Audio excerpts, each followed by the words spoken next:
This is Real News Media TV, coverage you can trust. Please like, share, subscribe, and hit the notification bell. Select all for daily news updates. Would-be robber nabbed in St. Elizabeth. The quick response of the Malvern police in St. Elizabeth led to the arrest of a 31-year-old man who attempted to rob a household at the Kinole district in the parish. The would-be robber has been identified as Romel Bromfield, a laborer also of Kinole district.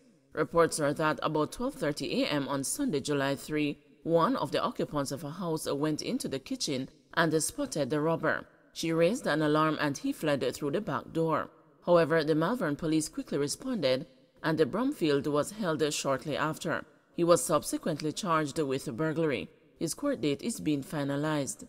Investigators say they are exploring leads to ascertain whether Bromfield may be involved in other break-ins and robberies in the area. Man allegedly attacks a cop with a knife, fatally shot. A man who was earlier given $200 by a policeman was fatally shot after he attacked and injured the cop with a knife. The bizarre incident occurred yesterday morning at Snow Hill in Portland. Up to press time, the dead man had not been identified. The policeman is assigned to the St. Mary Division. It is reported that about 11:30 a.m., the policeman was at the front of a house doing work when a man dressed in black pants and black Adidas slippers approached and asked for directions to Port Antonio. They talked briefly, and as the man was about to leave, the policeman in a kind gesture took a parcel of money from his pants pocket and gave the man $200 for his taxi fare. The man walked away and the cop continued working. However, a few minutes later, the policeman heard the footsteps behind him and turned around to see the man with a long black-handled silver blade knife in his right hand. The man reportedly attacked the cop using the knife to stab at him. The policeman raised his right hand to prevent the knife from stabbing him in his face and as a result was caught on his right thumb. The man allegedly continued to advance towards the cop, who pulled his service firearm and fired 3 shots in the man's direction. The man dropped the knife, ran from the premises, and fell along the roadway. He was found to be bleeding from his chest and was taken to the Port Antonio Hospital, where he was pronounced dead about 12:05 p.m. The Independent Commission of Investigations has since been notified of the incident. Woman on drug charges allegedly assaulted while in police custody.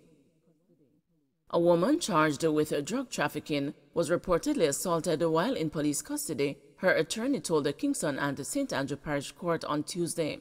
The woman, whose identity is being withheld for her protection, stood before Chief Parish Judge Chester Crooks to answer to the charges of conspiracy to export cocaine, possession of cocaine, dealing in cocaine, and attempting to export cocaine.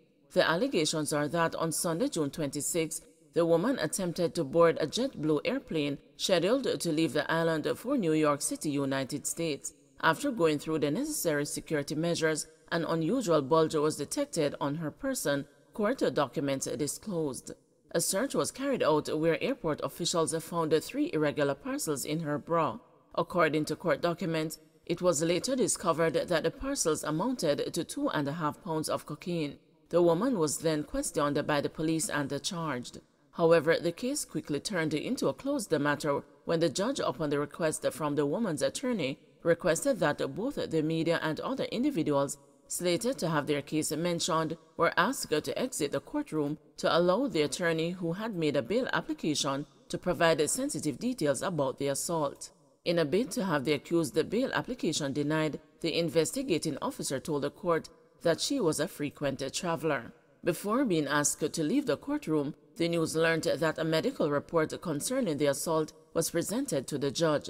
Although the media was not privy to the argument the woman's attorney made on her behalf for bail application, it was understood that the bail application was initially denied, but she was then granted bail as there was a COVID-19 outbreak at the prison she was to be held. I am offering you bail in the sum of $500,000 with 1 or 2 sureties. That means up to 2 persons can come together to bail you. Your passport will be surrendered to the court's office, Judge Crooks said. The judge advised the woman that a psychiatric evaluation was ordered for her. She is to report to the nearest police station on Mondays, Wednesdays, and Fridays anytime between 6 a.m. and 6 p.m., and she is bound over to return to court on September 14. 2 men charged with the murder of U.S. resident in Manchester. 2 men have been charged with the murder of a 50-year-old American resident in Shudley Christiana in Manchester on June 26. The 2 are 21-year-old Christopher Hutchinson, otherwise called Indian, and Tony McPherson, both from Shudley District. Their court dates are being finalized, the police said in a statement on Tuesday. A security guard who was patrolling a premises reportedly stumbled upon a body and summoned the police about 5:15 a.m. on June 26. The police found the body lying on its side with wounds to the face. It was later identified as Kenyatta Harris of West Green Crescent in St. James and New Jersey in the United States. Hutchinson and McPherson were arrested within days of the incident. Government announces $2.7 billion support for vulnerable Jamaicans. The government is to provide $2.7 billion in new social intervention programs aimed at assisting vulnerable Jamaicans struggling with the rise in the cost of living. This includes back-to-school assistance, additional support for the elderly, and help for non-path beneficiaries. Some $1.789 billion will be disbursed for one-off back-to-school grants. This will be implemented through the Ministry of Social Security and directed towards 160,000 path school-age children. In addition, $189 million will be spent on back-to-school education grants and assistance to vulnerable non-path students through the Constituency Development Fund. Finance Minister Dr. Nigel Clark announced that another $550 million will go towards general welfare support for other non-path beneficiaries. Mr. Speaker, $550 million in general welfare support for non-path beneficiaries.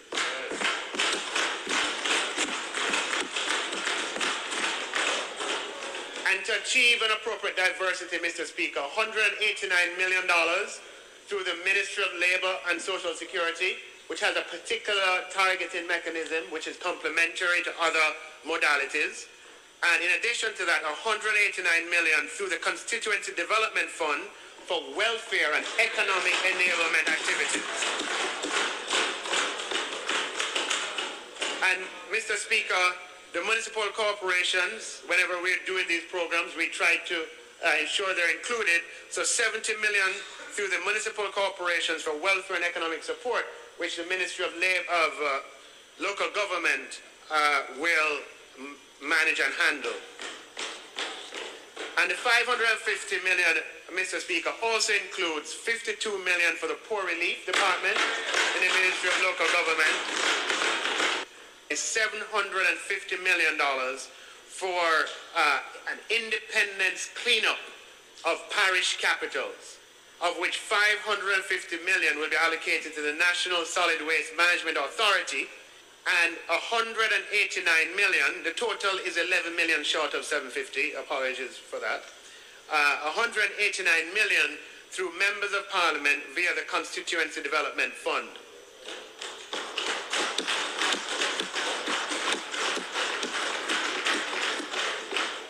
Amounts allocated via the Constituency Development Fund can be used for beautification, for bushing, drain cleaning, and for activities related to Jamaica 60. Police report increase in firearm seizures. The Police High Command is reporting a significant increase in the seizure of illegal firearms during the first half of this year. Police Commissioner Major General Anthony Anderson on Tuesday told a media briefing that the security forces found 392 illegal guns. This, he said, is an increase of 7% over the first half of 2021 and represents the largest haul of weapons in the first half of each of the last 5 years. This is an increase of 7% over the first half of 2021 and represents the largest haul of weapons in the first half of each of the last 5 years. When we examine the weapons seized, there has been a 60% increase in the seizure of high-powered rifles, a 7% increase in pistols, and an 11% increase in shotguns. We will continue to use all the tools available to us to seize illegal guns, pursue the gangs, and go after the money used to fund them. Just this morning, the operational support team, along with members of the JDF and the Caribbean Search Center, seized 3 high-powered weapons: 1 Intratech submachine gun, 1 AK-47 assault rifle, and 1 M16 assault rifle. Additionally, the area recorded its lowest number of murders since the beginning of the year in June. There were 24 murders recorded compared to 40 in May, a decline of 40%. Don't forget to like, share, subscribe, and hit the notification bell. Select all for daily news updates.